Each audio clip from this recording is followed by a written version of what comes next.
ઉચડી ગામે ઉચડિયા મહાદેવના મંદિરે દીપમાળા યોજાઈ। જ્યારથી ઉચડી ગામે ઉચડિયા મહાદેવના મંદિરની પ્રાણ પ્રતિષ્ઠા થઈ ત્યારથી દર સોમવારે રાત્રે દીપમાળાનું આયોજન કરવામાં આવે છે। તો આજની દીપમાળા ઉચડી ગામના શિવભક્ત એવા ગોરધનભાઈ પરસોત્તમભાઈ ગોહિલ અને કિશોરભાઈ લક્ષ્મણભાઈ ગોહિલ અને પિન્ટુભાઈ ભૂપતભાઈ ચૌહાણ દ્વારા મહાઆરતી ઉતારવામાં આવી અને શિવભક્તો ખૂબ મોટી સંખ્યામાં મહાદેવના મંદિરે પધાર્યા। અને દીપમાળાની અંદર કિશોરભાઈ ગોહિલ શું કહે સાંભળો। આજની દીપમાળા ગોરધનભાઈ ગોહિલ, પિન્ટુભાઈ ચૌહાણ અને મારી ખુદની, તો આપ સૌ પધાર્યા એ બદલ તમારો ખૂબ ખૂબ આભાર અને ખૂબ ખૂબ ધન્યવાદ।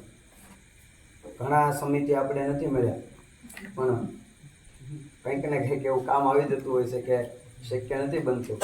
પણ મહાદેવને એકવાર હું દર્શન કરીને ભાગ્યો ને દોડાદોડ, એટલે મહાદેવ મને એમ કીધું, ભાઈ ઉતાવળીમાં છો? હું ના ઉતાવળમાં કાંઈ નથી નીકળી ગયો। એટલે મહાદેવે પાછું પૂછ્યું, ભાઈ ઉતાવળમાં છો? એટલે અંદર જવા દઉં ના ઉતાવળમાં। એટલે એને કીધું તરત ભાઈ ઉતાવળમાં તો જવા દે, એટલે એને તરત મેણું માર્યું। શું એ કે કાયમ તું દર્શન કરવા જઈશ અને માગવા જઈશું એ કે કાયમ, ક્યારેક મળવા પણ આવે તો કાયમ તું માગવા આવીશો, ક્યારેક મળવા પણ આવી કે એટલે તને માંગવાની જરૂર નહીં પડવા દે।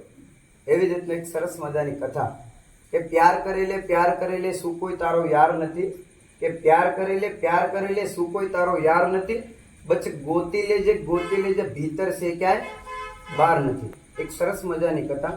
એક વ્યક્તિ છે ને એ કંટાળી જાય છે, મતલબ કોઈ સંસારથી કંટાળી જાય, કોઈ દુનિયાથી કંટાળી જાય, કોઈ ગામથી કંટાળી જાય, કોઈ વ્યક્તિથી કંટાળી જાય, એમાં બધી બાજુથી હારો કંટાળી ગયો।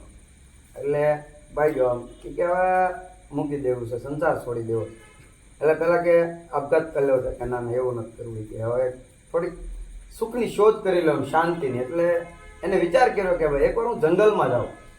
માણસ કંટાળે ને એટલે આમ ભાગે, આમ ડુંગરામાં જાય, દરિયા જાય, જંગલમાં જાય, એટલે કે જંગલ તરફ જાઓ એટલે સરસ મજાની એક સંતની ઝૂંપડી, સંત ઓમ નમઃ શિવાયના જાપ કરે।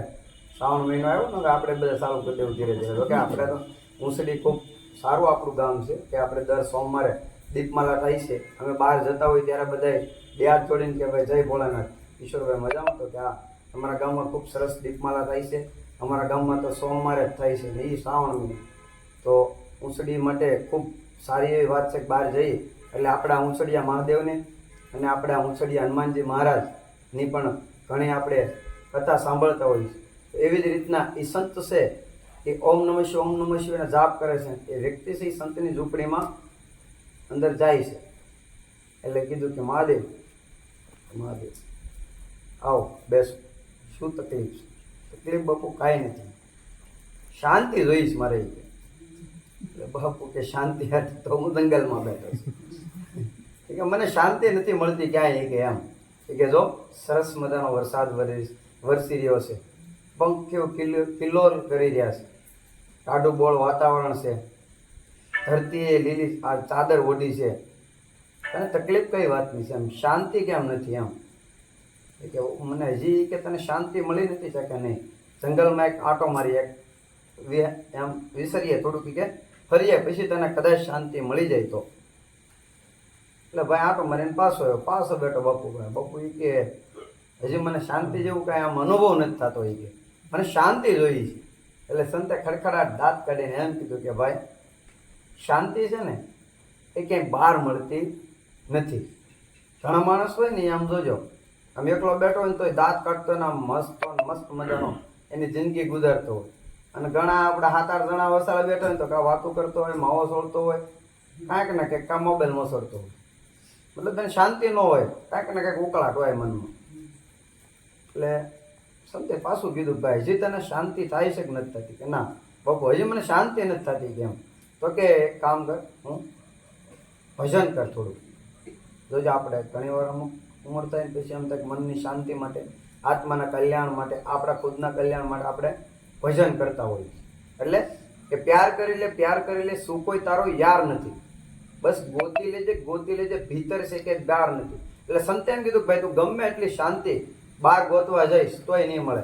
લાખ રૂપિયાનો તમારો કોઈ પણ એવી ગાડી હોય કે 5, 10, 15 લાખનું મકાન હોય, પણ શાંતિથી તમે રહી ન શકો તો એમાં મતલબ કે તમને બધી સુખ સુવિધા હોય, એસી હોય, પંખો હોય, કુલર હોય, પણ માણસની અંદરથી શાંતિ ન હોય તો એ બંગલો કે કુલર કે તમારો વૈભવ કોઈ કામનો નથી.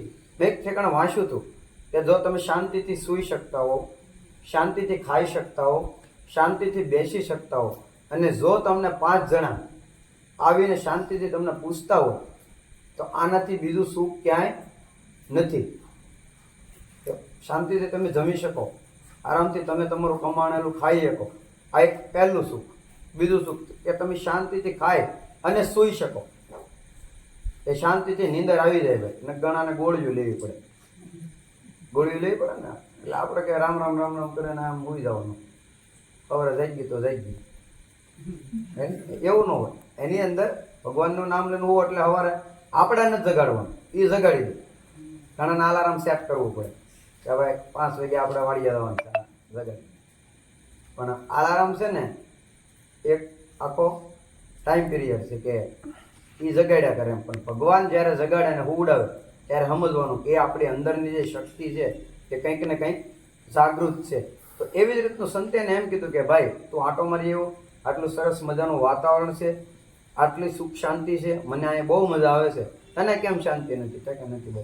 પણ તમારી અંદર ભીતરની જ્યાં સુધી, તમારા મનની શાંતિ જ્યાં સુધી નહીં મળે ત્યાં સુધી બહાર કોઈ તમને સુખી કરી શકવાનો નથી. બસ વધારે તો કાંઈ નથી કહેતો, પણ તમે બધા સૌ અમારી દીપમાલાની અંદર પધાર્યા. આવી જ રીતના અમે બને ત્યાંથી તો શક્ય છે ત્યાંથી 4 સોમવાર આપણે આનાથી પણ વધારે સંખ્યામાં, આનાથી વધારે સારી દીપમાલા કરશું. પણ તમે એમ કહેતા છો મનમાં ભાઈ તું આવજે, પણ હું 4 સોમવાર અખંડ આવવાનો છું. બસ વધારે તો કાંઈ નહીં કહેતો. જય ભોળાનાથ.